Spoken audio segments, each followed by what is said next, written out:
দেতা আপুনি ইয়াতে বহি আছে? নাই মই এতিয়া অফিচতে আছো। কোৱা। নহয় মানে মই বেগত কাপোৰ কানি ভৰাই ৰেডি হ'লো। আমি সৰু গাড়ীত যাম নে ডাঙৰ বাছত যাম? হৰা ইমান সোনকালে অলপ ধৈৰ্য ধৰাচোন। কোৱা কিটো ধৈৰ্য ধৰিম আকৌ? আপুনিয়ে কোৱা নাছিল মই যাবলৈ ওলালে এখেত একদম ঠিক হৈ যাব বুলি? হেৰা মই বেগ বান্ধিবলৈ কৈছিলো, কিন্তু ইমান সোনকালে বান্ধিব কোৱা নাছিলো নহয়। প্ৰথমতে হুমকি দিব লাগে, মই কিন্তু ঘৰ এৰি গুচি যাম দেই, অমুকত যাম তমুকত যাম, হেণ্ড কৰিম টেন কৰিম। কটা মই আকৌ ভাবিলো সঁচা সঁচিকে ঘৰলৈ যাম নেকি। হেৰা তেতিয়া কিটো হ'ব? হয় কি দৰ্জি ভাই, কি খবৰ? ফাইন। শেৱালি হ'লনে? এই তই ভয় কৰিব নালাগে, তোৰ তিৰিৰ লগত মই লিলিমাই কৰিব অহা নাই। মোৰ নলবাৰীত এটা কাঢ়া তিৰি আছে, এতে মোৰ লাভাৰ এটা আছে। এজনী কাঢ়া তিৰি আৰু এজনী লাভাৰ, তাৰ মানে ডাবল ৱাইফ। তেৰি লাভাৰ আৰু তিৰি একেলগে কেনেকৈ হ'ব? তিৰিটো হ'ল বেলেগ বস্তু আৰু লাভাৰটো হ'ল বেলেগ বস্তু। অৰ্থাৎ বিয়াৰ পিছত লাভাৰ যেতিয়া তিৰিৰ লগত ট্ৰেন্সফাৰ হয় তেতিয়া লাভাৰৰ কাম নাই, কিন্তু দীপামণিৰ লগত মোৰ সদায় লাভাৰে হৈ থাকিব। একদম নুবুজিলো দেই। এইবোৰ চাগে কোনোবা মহান পুৰুষৰ বাণী হ'ব ন? সেই মহাপুৰুষটো তই মই বুলিয়ে ধৰ। আচ্ছা তই যে আগতে ভাড়া ঘৰত আছিলি, কেনে ঘৰাই আমাৰ দীপাৰাণী আকলাই থাকিব পাৰিব না? পাৰিব, কিয় নোৱাৰিব? মানে বিৰাট ডাঙৰ জীৱ জন্তু থকা হাবি এখনত নিজৰ ঘৰৰ ছাগলী পোৱালিটো এৰি থৈ অহাৰ নিচিনা হ'ব, বুজিলে? শেৱালি ৰ'ব আহিছো। ৰ'ব দৰ্জাখন মাৰি লওঁ।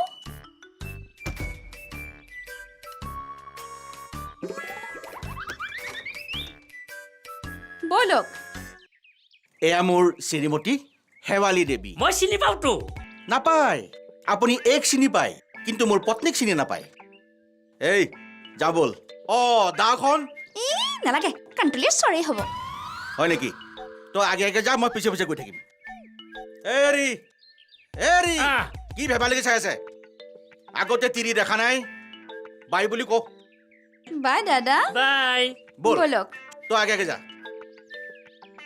অৰুণ লাগে হে। মা কচম, এইগিলাখন মই চকু দি কি দেখা পাইছো?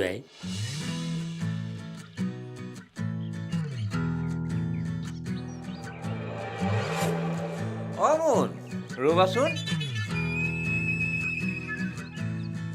শুন, কালি মোৰ ওচৰলৈ ৰাতি নাহিলা যে, এনেকে হ'লে আৰু মানুহজনীক বস কৰিব নোৱাৰিবা দেই। আংকল, আপোনাৰ ফৰ্মুলাবিলাক পুৰণা হ'ল নহয়। আপুনি আৰু নিজৰ মানুহজনীকে বস কৰিব পৰা নাই, লোকক কি শিকাব? কি শিকাব মানে? কি মনত আছে কোৱা আকৌ। জানো নহয়, শুনিছো বহুত কথা। কি শুনিছা? কোৱা কোৱা। কিয় আপুনি বোলে ফলাখৰিৰ মাৰ খাবলগীয়া হয়? কোনে কৈছে? সেইবিলাক মৰম চেনেহ নজনা মানুহে কয়। সেইবোৰ আমাৰ দুইটাৰ মাজত মৰম চেনেহ। হ'ব দিয়ক, আহিছো।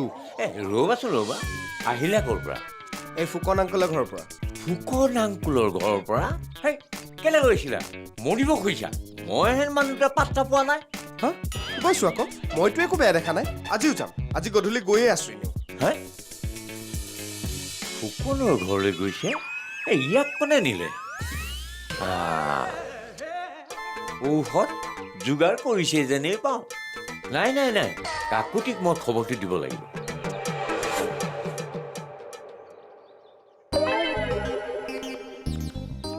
পাছে পাছে আহি আছে নহয় এইকেইটাৰ ওপৰত মোৰ বিশ্বাস নাই। কিয় মোৰ ওপৰত বিশ্বাস নাই? তোৰ ওপৰত আছে, তোৰ ওপৰত মোৰ সাংঘাতিক বিশ্বাস। কিন্তু ধৰক হাতত। কিয় লাজ কৰিছে মোৰ হাতত ধৰিবলৈ? কিয় লাজ লাগিব? তই কি জানি মোৰ নিচিনা বয়সস্থ দৰ্জীৰ হাতত ধৰি যাবলৈ লাজ কৰিছ? মোক বুজি নাপালে? আপোনাক মই বেয়া পোৱা হ'লে ইমান দিনে বেলেগৰ লগত সংসাৰ কৰি গুচি গ'লোহেঁতেন। আৰু আজিহে মোৰ মনটো বৰ ভাল লাগিছে। চিনেমা চাবলৈ যাবি? চিনেমা হলত? চিনেমা? বিয়াৰ আগতে চাইছিলোঁ। হ'ব, ভয় খাব নালাগে। দেউতাহঁতৰ লগত গৈছিলোঁ সৰুতে। চিনেমা চাব হয়, কিন্তু আপোনাৰ কাম? গুলি মাৰ কাম, বল।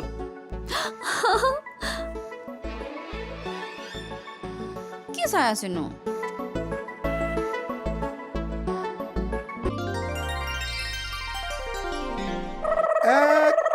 মিনিট এয়া মই কি দেখিছো কি দেখিছে বাদ দিয়ক কালি মোৰ ফিনিচাৰ হ'লহেঁতেন কিমান বাৰ কৈছো এখন ওখ ৱাল দিয়ক মস্ত এখন গেট দিয়ক নাই মই যদি কালি ডেড বডি হৈ গ'লোহেঁতেন কি কৰিলেহেঁতেন ঐ কথাষাৰ অলপ বেলেগ যেন লাগিছে তোৰ ৰিস্ক কোনে ল'লে হয় মানে ঐ তই এই ঘৈণীৰৰ বাবে মস্ত ৱাল মস্ত গেট বিচৰা নাছিলি অ' খুৰা আজি এখেতক দুজন ল'ৰা আহি মাৰিবলৈ লৈছিলে কি মাৰিবলৈ আহিছিল মাৰিলেই ল'ৰা দুটাই মাৰিলে এই যদি আহি মোক নবচালেহেঁতেন ইমান দেৰি মই ওপৰৰ পৰা এনেকৈ চাই থকাৰ বাহিৰে একো নাথাকিলেহেঁতেন এই দুটা কি জিৰ' কামেই নাথাকিলেহেঁতেন সাক্ষাৎ মা কালিৰ আৱিৰ্ভাৱ হোৱাৰ দৰে হ'ল তাৰমানে এগৰাকী নাৰীৰ তই প্ৰকৃত ৰূপ দেখিলি এয়াই হৈছে নাৰীৰ অনেক ৰূপ মমতাময়ী মাতৃৰ পৰা অসুৰ নিধন কৰা দেৱী দুৰ্গালৈকে বুজিলি বুজিলো দাদা সাংঘাতিক বুজিলো দাদা চিনেমা এখন চাবলৈ যাওঁ তাৰ লাভ carry on my boy carry on আহিছো খুৰা আহোঁ খুৰা এই শব্দটোক যদি মই কেতিয়াবা জীৱন্ত ৰূপত পাওঁ এই শব্দটোক মই ডিঙিত চেপি মাৰিম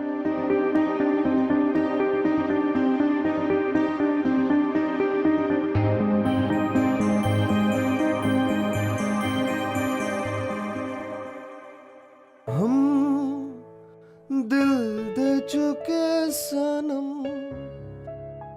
तेरे हो गए हैं हम तेरी कसम हो हम दिल दे चुके सनम तेरी हो गए हैं हम तेरी कसम এয়াহে জীৱন সঁচাকৈ বহুত ভাল লাগিছে দেই হেৰি আপোনাৰ খংটো তাৰমানে কমিল কিহৰ খং কাৰ ওপৰত খং আৰে নিজৰ মানুহৰ ওপৰতহে মানুহে খং কৰে আমাৰতো ইয়াত নিজৰ বুলি ক'বলৈ কোনো নাই তাৰমানে আপুনি যাব লাগে নহয় মোৰ বাবেওতো কোনোবা ৰৈ থাকে জীৱনৰ মিঠা মৌ বিচাৰি পাইছো হেৰি মই কিন্তু যাবলৈ ওলাইছো বেগ বান্ধিলোৱে ক'লৈ ঘৰলে আৰে তুমি ক'ত যোৱা গৈ থাকা মোৰ কি আহে যায় মোৰ লগততো কাৰো সম্বন্ধ নাই গধূলিলৈ কোনটো যে টি চাৰ্ট পিন্ধি যাওঁ নহয় সঁচাকে যামগে মই কৈ দিছো হা? যোৱা ক'ত যোৱা যাওঁতে খালি মা দেউতাক কৈ থৈ যাবা ক'ত যোৱা কি কৰা কৈ থাকা নহ'লে মোক ক'বতো মই খেদি দিলো বুলি ক'বলৈ আহিছে মইতো কাম নাইকিয়া মানুহ মোৰ লগত থাকি কি লাভ আছে মই খোলা বস্তু তেনেকে ঠেলি বন্ধ কৰি নিদিবি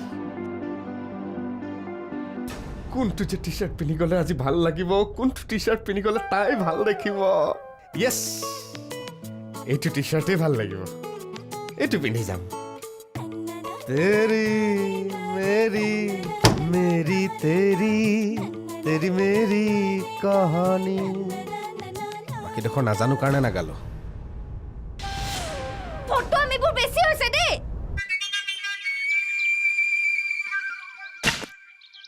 ঐ কাকতি কাকতি ঐ কাকতি দেখিলা চবেই কয় কেওঁতেহে কাকতি কন্যাই কৰি থাকে বৰাই কাকতিৰ ব্ৰহ্মতালত খুট মাৰিব কেওঁত বেয়া মানুহ বাকীবোৰ ভাল এইবাৰ গম পাব কোন বেয়া কোন ভাল ঐ কাকতি কাকতি দেউতা নাই অফিচলৈ গৈছে আপোনাৰ যদি কিবা কথা আছে নহয় দেউতাৰ লগত ফোনতে পাতি ল'ব কাকতিক নালাগে তোমাৰ লগত পাতিলেও হ'ব মোৰ লগত কি কথা আছে আকৌ মোৰ একো কথা পাতিবলৈ মন নাই দেই মনটো একেবাৰে ভাল নহয় হয়নে মই জানো নহয় তোমাৰ মনটো বেয়া বুলি মোনৰ লগত যে সাংঘাতিক কাজিয়া এখন চলি আছে মই চব গম পাওঁ কি তাৰমানে আপোনালোকেও গম পায় কেওঁত আংকুল বুজিছে সৰু কথা এটাকে একদম মহাভাৰত কৰি পেলাইছে এইৰা মহাভাৰত এতিয়াও আৰম্ভ হোৱা নাই হ'বহে হ'বহে আৰু কি হ'বলৈ বাকী আছে বুজিছা এই বৰা তোমালোকে যে আপোন বুলি ভাবা বিশেষকৈ এই কাকতিয়ে এই বৰাই তোমালোকৰ পৰিয়ালত সোমাই ফেটি সাপ হৈ চবকে খুটি খুটি মাৰিব গম পাইছানে নাই? মানে কি কৰিব লৈছে? অঁ ফুকনৰ ঘৰলৈ মুনক লৈ গৈছে নহয়। ফুকন? কোন ফুকন? আৰু ফুকনৰ ঘৰলৈ গ'লে কি হ'ব? হে কি হ'ব? ৰাক্ষসীহেন সতিনী এজনী পাবা, একদম অসুৰ গণৰ। মই বুজা নাই। বুজিবলৈ একো নাই। ফুকনৰ 7জনী খুলখালী লগতে থাকে। খুলখালী কিজনীয়ে ফুকনক একদম খুলি খুলি খাইছে, বুজিছে নাই? দেখিবলৈও বেয়া।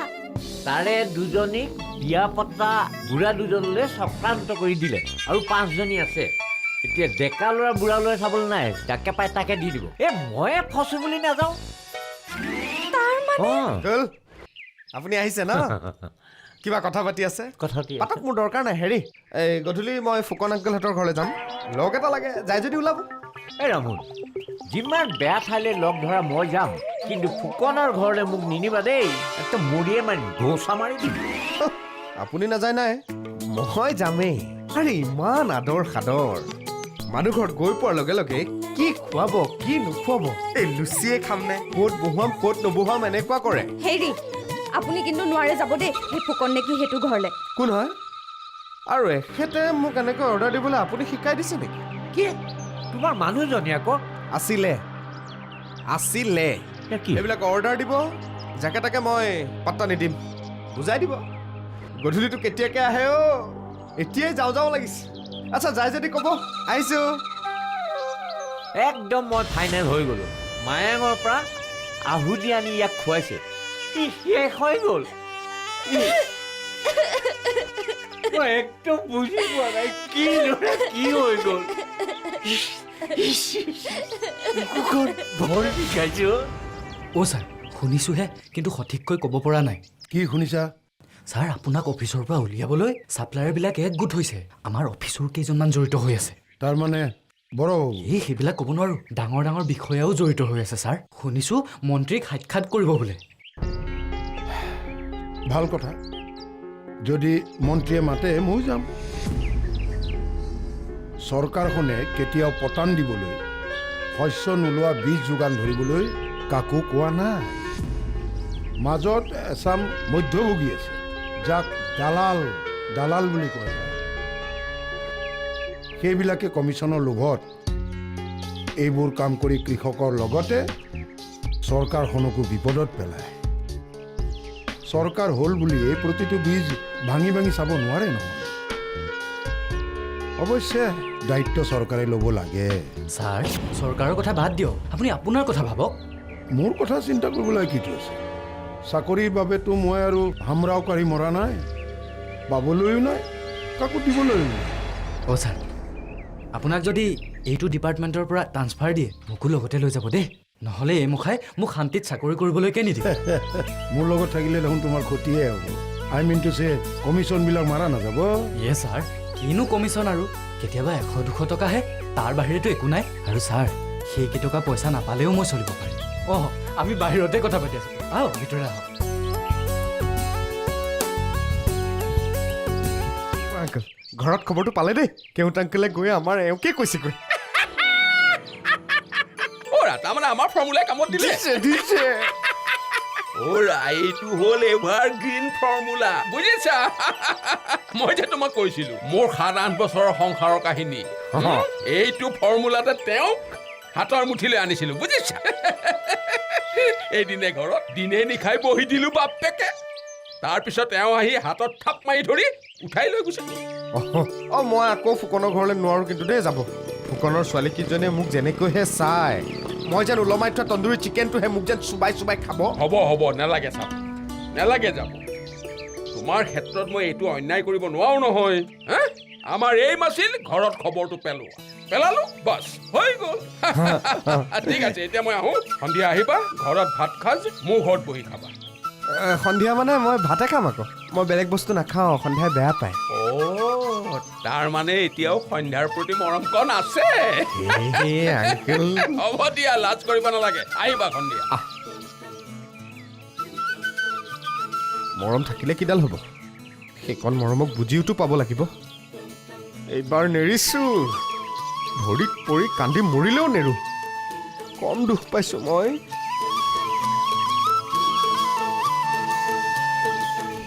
অ সন্ধ্যা শুনাচোন নাকান্দিবা এনেকে কান্দিব নাপায় চাওঁ নহয় সি কেনেকে সতিনী আনে ঠেং ভাঙি দিম তাৰ মই অনা কথা বাদ দিয়ক তাত বহি থকাটোৱে কাল হৈছে বাদ দিয়া সি য'তে বহি থাকক তাক মই ঘৰত সোমাবলৈ নিৰো নহয় অ' মা বহি থাকিলে আনিবলৈ বাধ্য কৰাব আৰু যদি নানে নহয় তেতিয়া পুলিচত এনেই কৈ দিব কেছ দি দিব বহুত বেয়া কেছ হ'ব আপোনাৰ ল'ৰা জেললৈ যাব লাগিব অ কথাটো হয় অৱশ্যে অ সন্ধ্যা তাক তুমি অকণমান বুজাবাচোন এই মোৰ মুখলৈকে নাচায় মই কি বুজাম আহক আজি সি তাৰ মই ঠেং ভাঙিম মিছা কথা নকওঁ সন্ধ্যা মই তোমালোকৰ মাজত কাজিয়া হৈছিল ভালেই পাইছিলোঁ কিন্তু কথাবোৰ এইটো পৰ্যায়লৈ যাব বুলি ভবা নাছিলোঁ সন্ধ্যা ভবাই নাছিলা আৰু কি ভবা নাছিলা বুজিছা কিছুমান কথা নভবাকৈ হয় মুনৰ জন্ম মুনৰ জন্মৰ কথা বাদ দিয়ক এতিয়াৰ কথা শুনক সি আজিকালি ফুকনৰ ঘৰত বহিবলৈ লৈছে ফুকন কোন ফুকন বিহুৱা দিলীপ ফুকন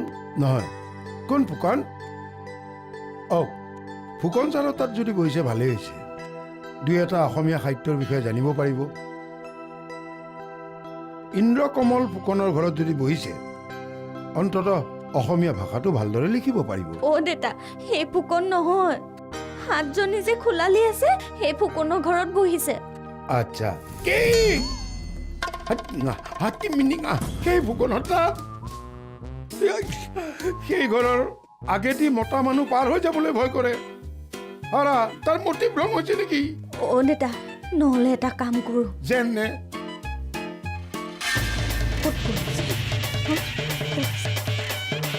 সেইটোৱে ঘৰ